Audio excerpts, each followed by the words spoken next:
Hello, welcome to Methaverse channel. So हम multi variable calculus पढ़ रहे हैं। ठीक है। मल्टी वेरिएबल कैलकुलस पढ़ रहे हैं। तो पिछली क्लास में हमने पैरामेट्रिक लाइंस के बारे में पढ़ा था और इनइक्वालिटीज के बारे में पढ़ा था। तो आज के लेक्चर में हम प्लेन्स के बारे में देखेंगे। सो स्टार्ट करते हैं।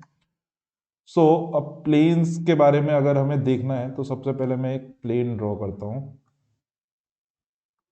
ठीक है। दैट इज एक्स वाई जी। ठीक है। एक प्लेन ड्रॉ करता हूँ मैं।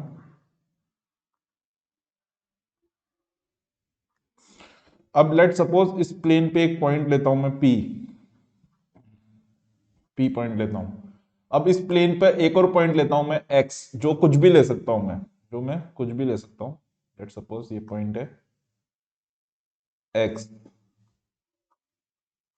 तो अगर मैं एक्स पी वेक्टर ड्रॉ करूं, एक्स पी वेक्टर, ये वाली चीज क्या है, एक्स पी वेक्टर। नहीं, इसको एक्स पी की बजाय पी एक्स लिखते हैं, पी एक्स वेक्टर है। तो इसको अपन लिखते हैं पी एक्स। एक्स पी उल्टा डायरेक्शन हो जाएगा, रिवर्स हो जाएगा, तो that is P x. P X vector है। ठीक है। ये कौन सा वेक्टर है? पी एस वेक्टर है। और इस प्लेन से एक नॉर्मल वेक्टर भी मेरे को पता है। लेट सपोज मेरे को एक नॉर्मल वेक्टर पता है जो इस प्लेन से नॉर्मल है, यानी यहां पर इसके ऊपर ये नॉर्मल वेक्टर है।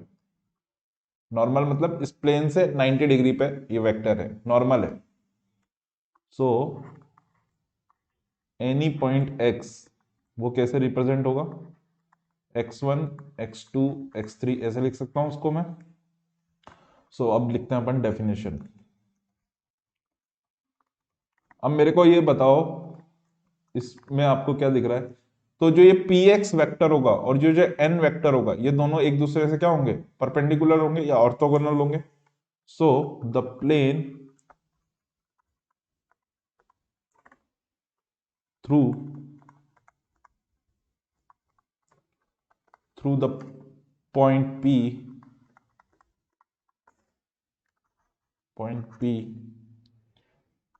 एंड परपेंडिकुलर टू या normal to N vector is the set of is the set of all points x such that px vector is perpendicular to n vector। Correct. x भी हमने इस plane में एक point लिया है, p भी हमने इस प्लेन में एक पॉइंट हमें गिवन है p। सो पी एक्स वैक्टर जो होगा, पी एक्स वैक्टर, वो सेट ऑफ ऑल पॉइंट्स हो जाएंगे।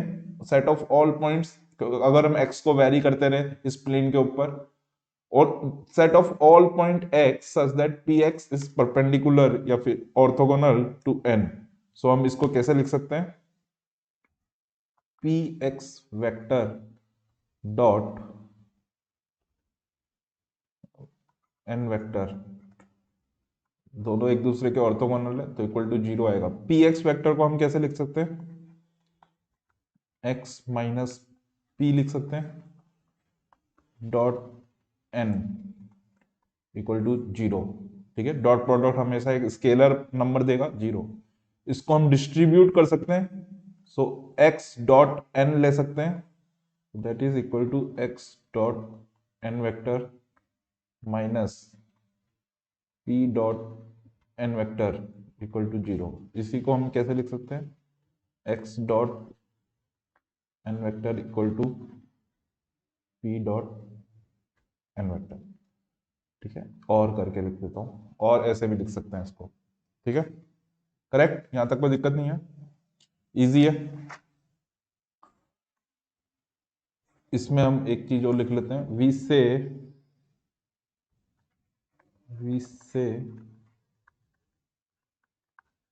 The vector n is normal to the plane. N को हम क्या बोलेंगे, normal to the plane, so इसलिए उसको रिप्रेजेंट भी करा है एन से। तो अब एग्जांपल करते हैं ताकि हमें ये चीज समझ में आ जाए कि हो क्या रहा है। Let point P is given as -2 1 comma -1 and normal vector है -1 1 4। देन हमें प्लेन की इक्वेशन पता करनी है जो पॉइंट P,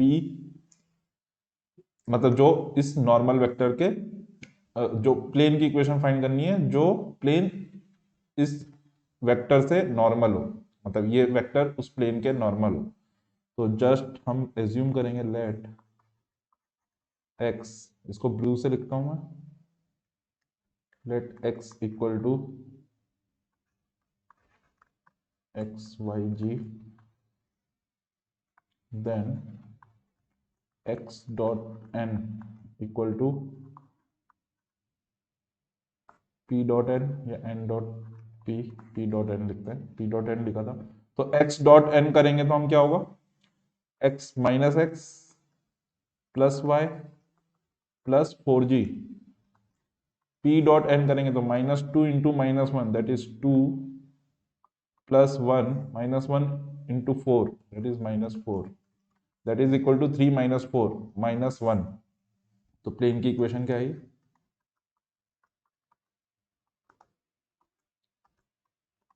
अब इसमें एक नोट करके मैं लिख रहा हूं, देखो इसमें हमें ऑब्जर्व क्या करना है, the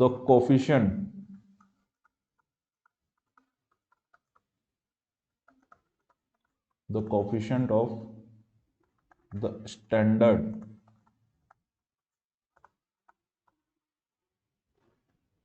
form of the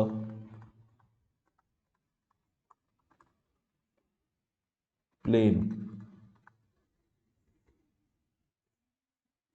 equation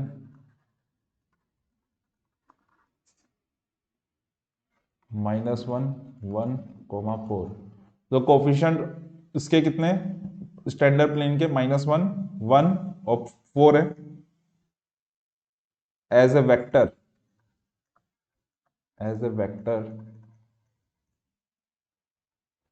it और any multiple of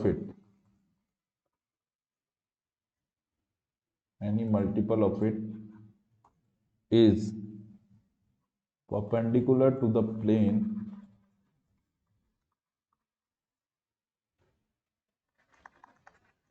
expressed in standard form।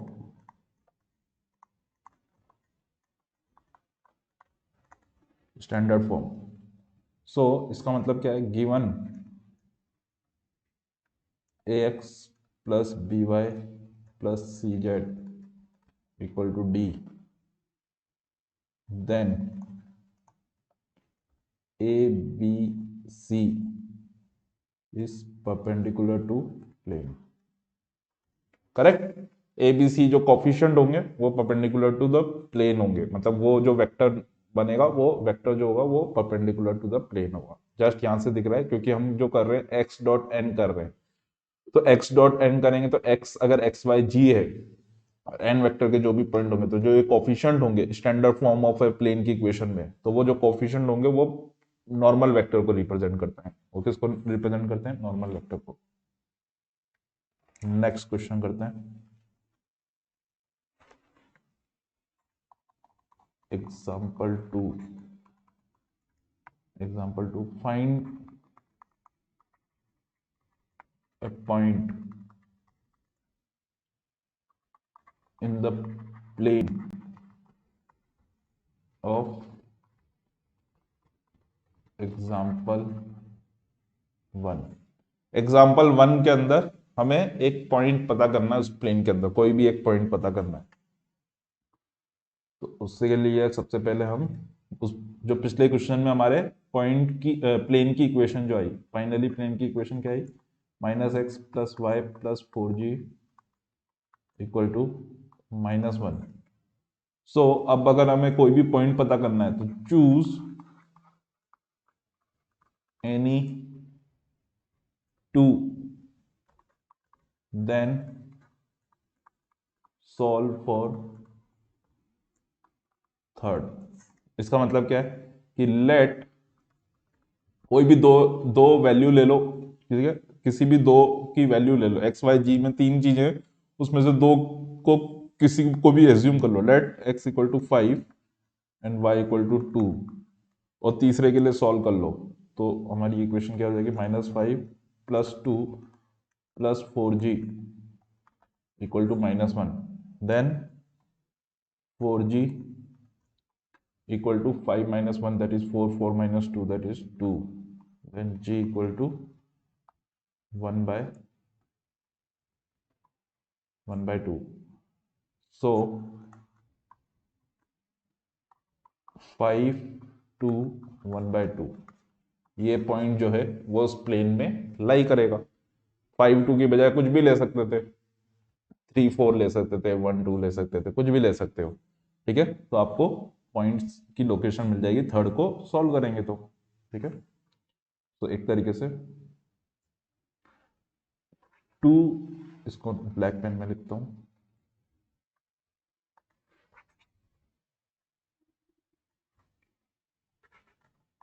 2 vectors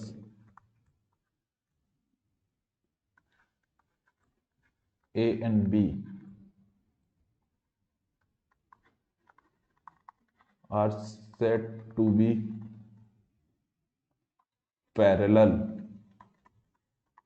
parallel को सिंबलाइज करेंगे इसे डबल डंडा करके, if there is a number C such that C times A equal to B।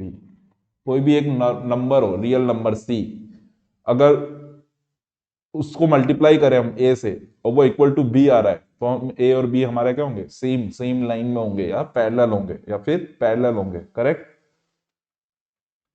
To planes are said to be parallel if their normal vectors are parallel। अगर दो plane को parallel कब बोलेंगे, जब उनके दोनों के नॉर्मल जो वेक्टर जो होंगे वो पैरेलल हो, करेक्ट। नेक्स्ट क्वेश्चन करते हैं, example 3, find the angle theta between the planes. Plane दिया है हमें 2x + y प्लस प्लस नहीं है -g, 2x + y - g equal to 0, plane 1 given है, and x - 2y + g equal to 2, plane 2। इन दोनों प्लेन के बीच का एंगल पता करना है। सो इजी है। पहली बात तो नॉर्मल वेक्टर क्या होंगे प्लेन 1 के लिए, प्लेन 1 के लिए नॉर्मल वेक्टर क्या होगा, दैट इज कोफिशिएंट 2 1 -1। और प्लेन 2 के लिए नॉर्मल वेक्टर क्या होगा, 1 - 2 1। और इन दोनों के प्लेन के बीच में एंगल कितना होगा, जितना इन नॉर्मल्स के बीच में एंगल होगा, करेक्ट। अगर मैं इसको ड्रॉ करने की कोशिश करूं तो अगर दो plane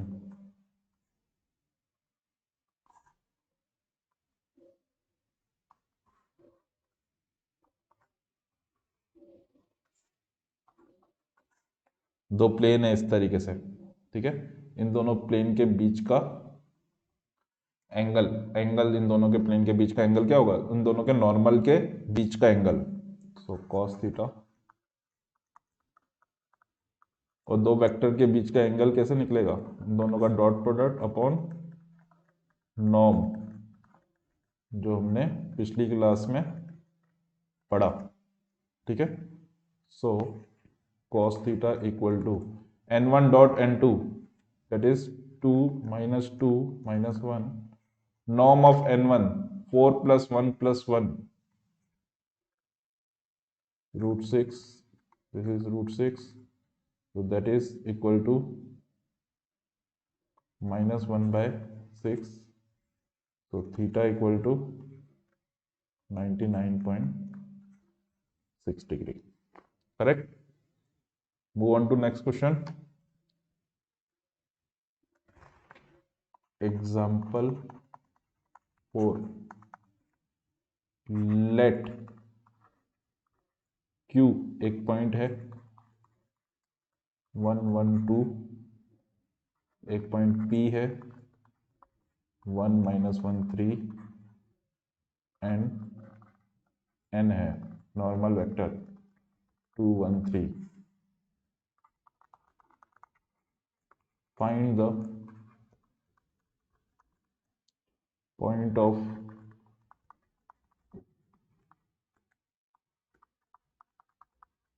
intersection of the line through P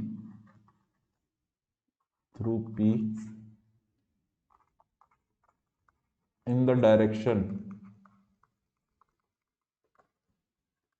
of N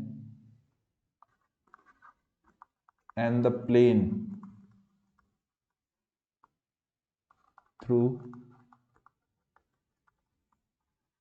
Q perpendicular to N. ये पता करना है हमें, इंटरसेक्शन पॉइंट निकालना है एक लाइन का, जो लाइन पास कर रही है पॉइंट P से, डायरेक्शन है उसका N की डायरेक्शन में, और एक प्लेन जो पास कर रहा है Q परपेंडिकुलर टू N. ठीक है, सो हम लाइन की इक्वेशन कैसे लिख सकते हैं,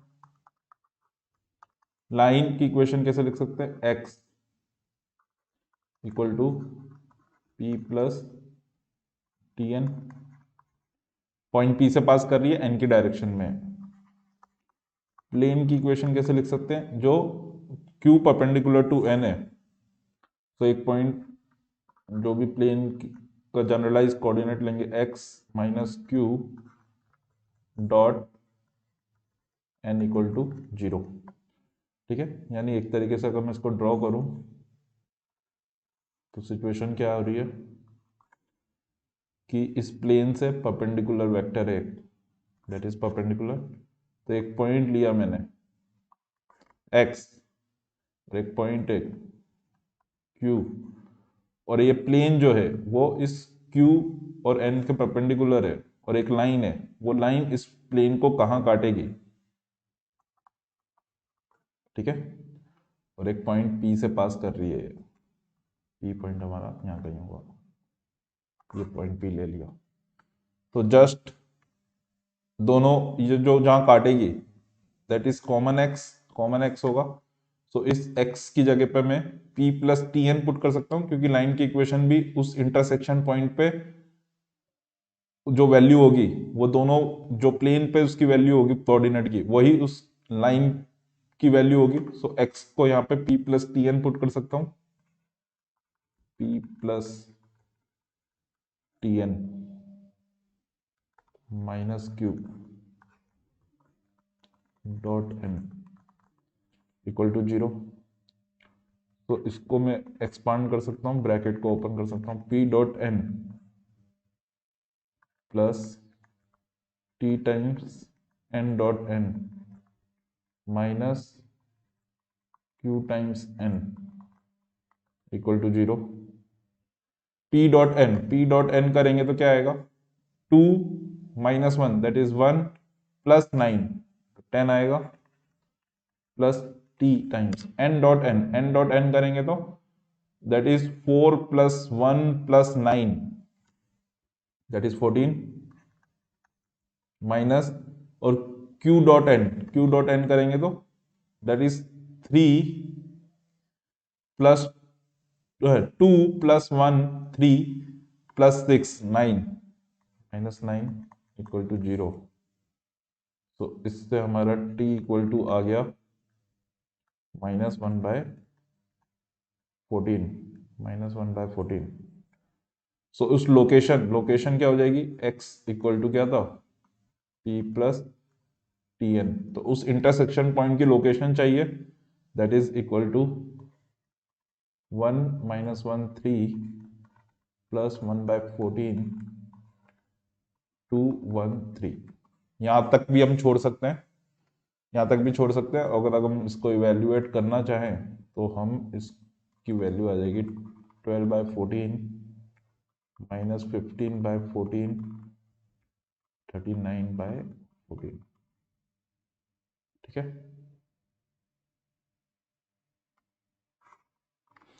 तो ये लोकेशन हो जाएगी उस इंटरसेक्शन पॉइंट की। दिस इज द आंसर, है ना। यहां तक भी छोड़ सकते थे हम। तो इस तरीके से हम प्लेन की इक्वेशन को लिख सकते हैं। जस्ट प्लेन की इक्वेशन में कुछ नहीं करना है हमें। अगर नॉर्मल वेक्टर हमें पता है, प्लेन से नॉर्मल वेक्टर, तो हम, और एक प्लेन जो एक पॉइंट Q से पास कर रहा है, तो उसकी इक्वेशन क्या हो जाएगी, एनी पॉइंट X अगर हम लेंगे तो QX dot n = 0। QX vector और n वेक्टर हमारा एक दूसरे के परपेंडिकुलर होंगे या ऑर्थोगोनल होंगे, क्योंकि n वेक्टर ऑलरेडी हमें पता है कि वो नॉर्मल टू द प्लेन है। नेक्स्ट क्लास में हम और प्लेन्स के बारे में देखेंगे, ठीक है, और प्लेन्स के बारे में देखेंगे, और फिर हम मूव ऑन टू करेंगे और जनरलाइज करेंगे इस सब चीज़ों को। और ये सारी चीज़ें जो होंगी वो बाद में यूज होंगी, जैसे जैसे हम आगे इस सब्जेक्ट में बढ़ेंगे, तो ये सारी की सारी जो वेक्टर्स और ये जो बेसिक चीज़ें हैं, ये सारी की सारी यूज होंगी फ्यूचर में आने वाले टॉपिक्स के अंदर। ठीक है, तो thank you for watching this video, और आप इस चैनल को सब्सक्राइब करिए। आपको पूरा मल्टीवेरिएबल कैलकुलस यहाँ पे मिलेगा, और फिर हम अगले और एडवांस सब्जेक्ट्स में जाएंगे, दैट इज लीनियर अलजेब्रा और अलग अलग सब्जेक्ट में। लेकिन अभी का हमारा फोकस, मेरा फोकस रहेगा कि अभी हम मल्टीवेरिएबल कैलकुलस को खत्म करें। So thank you for watching this video, will meet in the next video. Thank you very much.